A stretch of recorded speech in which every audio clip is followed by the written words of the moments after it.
आल India Majlis-e-Ittehadul मुस्लिमीन के प्रदेश कार्यालय के बाहर मौजूद हूँ। यहाँ पर चुनाव को लेकर आवेदन आने लगे हैं। आने वाले नगर पालिका चुनाव की तैयारी हो रही है, उसके सिलसिले में लोग आज यहाँ पे आए थे। पूर्वांचल के लोग ग्राफ बढ़ रहा है, आजकल डाउन हो गए हैं, बैटरी वोटरी डाउन हो गया आप लोगों को। उत्तर प्रदेश में किसी भी आदमी को धरना प्रदर्शन करने की इजाज़त नहीं है, मुंह खोलने की इजाज़त नहीं है, बोलने की इजाज़त नहीं है। मेरी बात नहीं समझ में आ रहा है, आपको चुनाव भी जीतना है, मैदान में आप लोग उतरना नहीं चाहते हैं। नहीं, मैदान में क्यों नहीं उतर रहे हैं आप लोग? हम सड़क उतर रहे हैं, ये तानाशाह सरकार हमें लाठी से मारेगी, जेल में ठूस रही है, इल्जाम लगा रही है।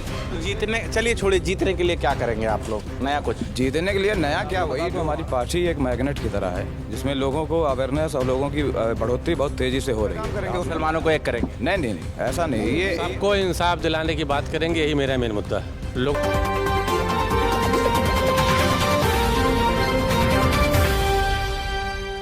सलाम नमस्कार, मैं मोहम्मद ज़ैफ़ और आप देख रहे हैं 24 तक न्यूज़। इस वक्त मैं आल इंडिया मजलिस-ए-इत्तेहादुल मुस्लिमीन के प्रदेश कार्यालय के बाहर मौजूद हूँ। यहाँ पर चुनाव को लेकर आवेदन आने लगे हैं, नगर निकाय के चुनाव को लेकर। हमारे साथ जो लोग मौजूद हैं ये सब MIM के वरिष्ठ नेता हैं, लीडर नेता हैं, बेबाक नेता हैं। ये हमेशा जो है विपक्ष में बोलते नज़र आते हैं। तो सबसे पहले तो हम आपका लखनऊ में खैर मकदम करते हैं। शुक्रिया भाई, शुक्रिया। तो क्या मिशन लेकर आप आज प्रदेश कार्यालय आल इंडिया मजलिस-ए-इत्तेहादुल मुस्लिमीन में पहुंचे हुए?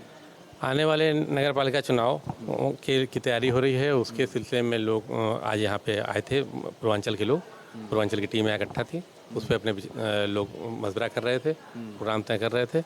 और बड़े पैमाने पे लोगों के जो है पूर्वांचल इलाके में आवेदन भी आ रहे हैं। नगर पालिका में वार्ड मेंबर के लिए और मेयर के लिए तमाम लोग आ रहे हैं। चुनाव अभी आपने देखा, कार्यालय में तमाम भीड़ थी, लोग इसलिए आए हुए थे कि लोग आवेदन। 22 के चुनाव हारने के बाद आपका अभी भी हौसला वैसे के वैसे मौजूद है? भाई देखिए, 22 का चुनाव हम हारे नहीं हैं। 22 का चुनाव एक ऐसा चुनाव मोड़ पैगाम था लोगों के बीच में कि लोग आपको किस तरह लेते हैं। लोगों ने वोटरों को कंफ्यूज करने की कोशिश की और ये बताया कि हम सरकार को बदलने जा रहे हैं। उस सरकार के बदलने की जो उनकी मंशा थी, और ये बताया कि मैं ही रिप्लेस करूंगा इस सरकार को, वो आपने देखा कि टुकड़े टुकड़े हो गई। आधी सीट भी नहीं पा पाए, 100 सीट भी नहीं क्रॉस पाए, जो 200 क्रॉस करने की बात कर रहे थे। दरअसल उनके हकीकत क्या है? हकीकत ये है कि समाजवादी पार्टी के साथ उनका यादव वोटर उनका साथ नहीं दे रहा। उन जिलों में देखिए जिनको यादव लैंड कहा जाता है, भाजपा तमाम सीटें जीत गई। इसका मतलब ये हुआ कि मुसलमानों ने तो वोट दिया था। अगर मुसलमानों ने वोट नहीं दिया होता तो आजमगढ़ की सीट कैसे निकल जाती? मुसलमानों ने वोट नहीं दिया होता तो जो है इसकी कैसे निकल जाती है आपकी ये सीट रामपुर की? लेकिन यादव वोट हट गया, यादव वोट गया। आपने अभी देखा बाई इलेक्शन हुआ, आजमगढ़ भी हार गए और रामपुर भी हार गए। यादव इस समय समाजवादी पार्टी के साथ नहीं दे रहा, बल्कि भाजपा के साथ चला गया। हमारे साथ जो वोटर थे, जिसको हम उम्मीद करते थे, हमारा लगातार ग्राफ बढ़ रहा है और हमारे वोटर लगातार बढ़ रहे हैं। तो हमको ये कोई इसके हम लोग को कोई ऐसा नहीं हुआ कि हम हार गए 22 के चुनाव में। ये हमको रिजल्ट मालूम था। अभी पहला चुनाव हम लोग लड़ रहे हैं और उसका नतीजा आपने देखा। 17 हारे, मैं 17 हारे, 22 हारे। वो लोग जो इल्ज़ाम लगाते हैं बेबुनियाद बात है। मजलिस-ए-इत्तेहादुल मुस्लिमीन लगातार बढ़ रही है, उसका वोटर ग्राफ बढ़ रहा है। आजकल डाउन हो गए हैं, बैटरी वोटरी डाउन हो गया आप लोगों की? नहीं, कहे बात की डाउन हो गई भाई। मैं अभी नगर पालिका इलेक्शन आ रहा, आप फिर से रिजल्ट देखिएगा, डाउन नहीं हो गई। माहौल एकदम हट गया है। हारने के बाद में लोगों के हौसले जो है पस्त हो गए लगता है। उत्तर प्रदेश में किसी भी आदमी को धरना प्रदर्शन करने की इजाज़त नहीं है, मुंह खोलने की इजाज़त नहीं है, बोलने की इजाज़त नहीं है। अगर आप मुंह खोलोगे तो जेल की सलाखों में होगे। अगर आप जिस अपराध में नहीं भी हो, उस अपराध में आपको अंदर किया जाएगा। तो ऐसे वक्त में अगर कोई तमाम बड़ी पार्टियां, कांग्रेस के का दिखाई पड़ रहा है, सपा का दिखाई पड़ रहा है, बसपा का दिखाई पड़ रहा है। मेरी बात नहीं समझ में आ रहा है, आपको चुनाव भी जीतना है, मैदान में आप लोग उतरना नहीं चाहते हैं। नहीं, मैदान में क्यों नहीं उतर रहे आप लोग? भाई मैदान में तो हम लोग हैं। आज हमारे राष्ट्रीय अध्यक्ष साहब हर मुद्दे पर तो वही बोल रहे हैं। विपक्ष में कौन बोल रहा है? चाहे कांग्रेस हो, चाहे सपा हो, चाहे बसपा।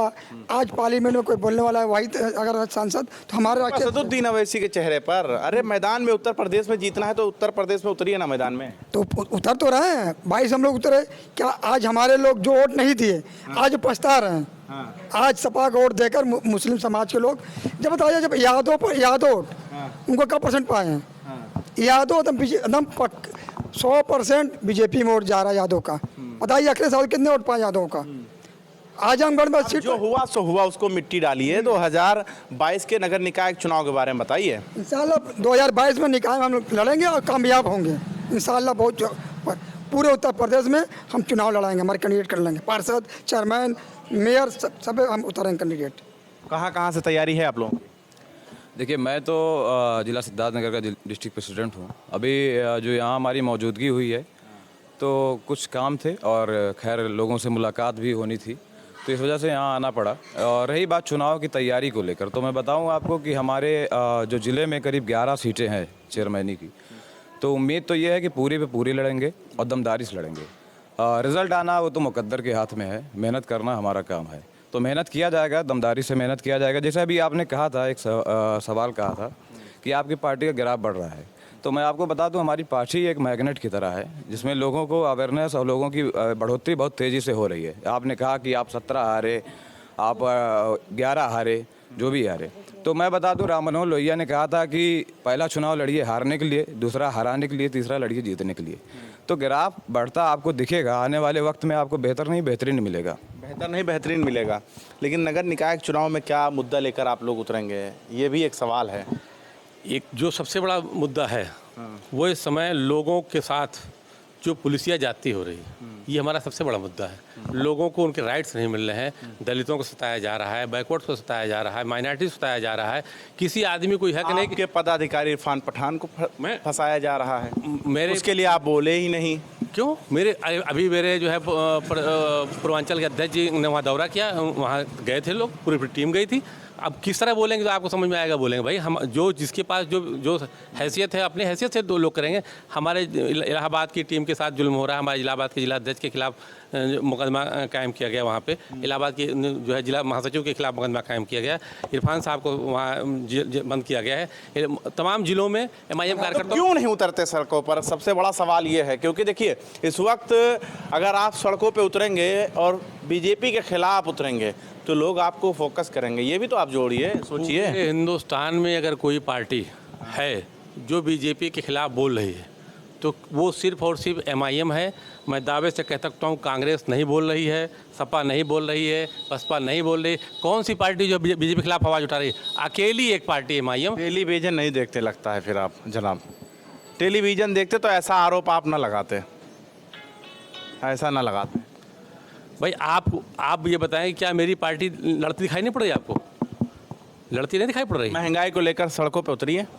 महंगाई को लेकर सड़कों पे उतरना एक मुद्दा है, लेकिन लोगों की सुरक्षा के लिए सड़कों की लड़ाई लड़ना ये उससे बड़ा मुद्दा है। और आज लोगों की सुरक्षा के साथ खिलवाड़ हो रहा है। हम लोगों की सुरक्षा और उनके हक दिलाने की लड़ाई लड़ रहे हैं। महंगाई अकेले हमारा मुद्दा नहीं, तमाम जनता का मुद्दा है। तमाम जनता को महंगाई लड़ने तक तमाम सियासी पार्टियों को लड़ना चाहिए। महंगाई अकेला मेरा मुद्दा नहीं, लेकिन जो लोगों के साथ इंसाफ नहीं हो रहा है, ये इंसाफ मुद्दा है और इंसाफ के मुद्दे पर हम लोग लड़ रहे हैं। क्या कहना चाह रहे हैं? ये बताइए, जब सिलेंडर 400 रुपये था, माननीय स्मृति ईरानी जो एक कैबिनेट मंत्री आज हैं, वो सड़क पर सिलेंडर लेकर आ रही थी।